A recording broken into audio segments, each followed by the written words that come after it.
Hi guys, in this video I'm going to show you how you can share your Canva designs with others so that they can edit them. There are basically two different methods to do that in Canva, and they also have quite some different use cases. I'm going to show you both of them, and I'm also going to timestamp both of them in the video descriptions so you can just jump right ahead if you already know which use case you want to. But before I begin, some things that are useful for both of the methods. If you want to take extra precautions, you can just go ahead and make a copy of that file before you share it so that you always have a safe space to go back to. So just let me open that file. The first option is if you want to collaborate with some people, like if you're, for example, still in school and have a presentation that you work together with some other classmates, or if you have an event with other people and want to make a flyer for that together with them, you go on share here on the top, and then you can see that now the access level is on. Only you can access. You want to click on that, and then you can change it to anyone with the link can open it. One very positive thing for that kind of sharing is that the other person does not have to sign in to edit the file, so they don't even have to have Canva for that. So you just click on that, and then this option here also pops up, and you can choose between can edit, can comment, and can view. If you want the other people to edit it, you of course have to choose can edit.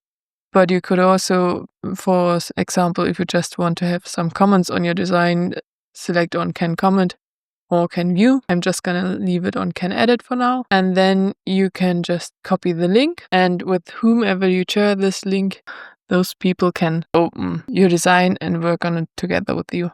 Just to show you how that would look, I'm going to open this design in another browser where I'm not logged in already. Let me just move this window back here. So now you can see that in the main window where I'm logged in my Canva account, you can see that another icon appeared, and that is the window where I'm not logged in. If, for example, click on here, you can see that in the Canva from my account, it is shown where the other person is working on. So that's quite useful. And if I, for example, just change the color now, you can see that it will just be updated right away. The same thing for the other way it's around. If I select the object in my account, the other person can see that I'm working on that right now.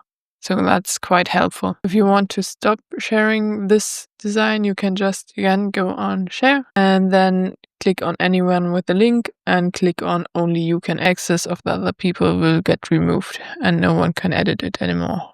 So if I go here, back here, it says that I can't access this design anymore. Sorry for it being German, but since I'm not logged into Canva, it's just taking the location of my computer. The other method you will use if you, for example, design a wedding invitation and want to sell that on Etsy, and then every person who buys that should get their own copy and be able to edit their own file, so they don't edit the original file that you own, but they get a copy. That's quite important that they all get a copy of the design, not the original design. Instead, there will be a huge mess. So for that, you want to also click on share, and then below where you before put it on only you can access or anyone with the link can access, you want to look here, and for me it shows a template link here. If it doesn't show it in the main points here, you can click on see all, and then you have the template link here. You want to click on that, and then this window pops up where it says anyone with the link can use this design as a template. Sign in is required, but you won't know who has made copies of the design. So that's a big difference to the method before. Anyone who gets this link has to have a Canva account to be able to edit it. You can just, as before, click on create template link and then copy it. And if I would just paste it here in the browser window where I'm already logged in, I have the option to edit this template and view the template.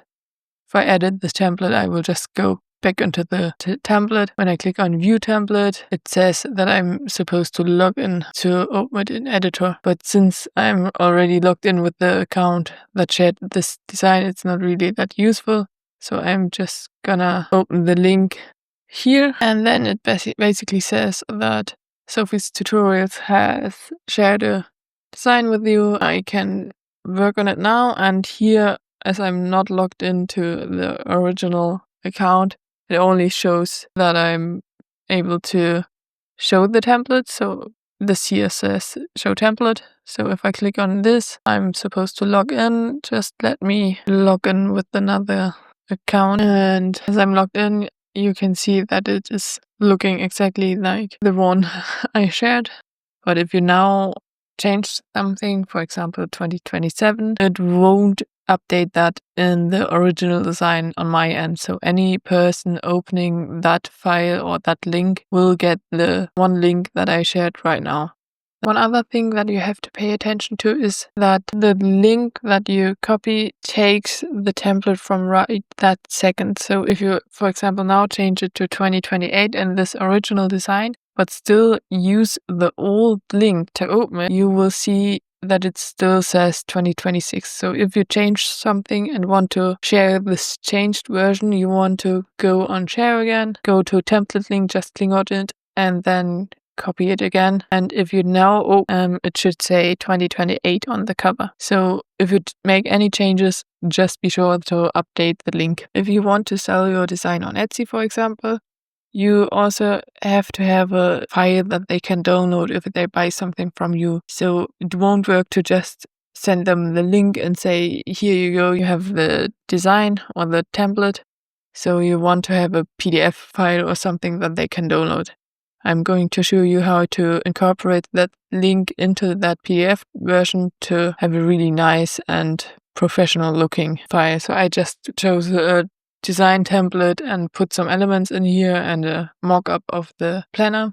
And I also already added a button, and you want to now add the link into the button. For that, you click on the button and then on those three dots. And then you can see that there's an option to put a link, and you just paste the link that you just created. So then you click on done. And if you also want to add a link on the text, you can do it this exactly the same way. Click on it, click on the three dots, and then on link, and just paste the link that you just created and take away the underline. And when you're done like that, you want to download that file. For links to work, you have to download a PDF file. It also says here, looks like you have links in your design. For links to work, please choose PDF. So always be sure to choose PDF. I always use the PDF standard because some PDF print options are flattened and then the links also don't work so good. So always take the PDF standard and then click on download. And if you just open that, you can see that the mouse changes when you hover on top of this button. So if you just click on it, you can say that you want to open it, and it will bring you to the design. I hope this video was helpful, and if you have any further questions on how to work with sharing documents, just put it in the comment, and I hope I'll see you in the next video.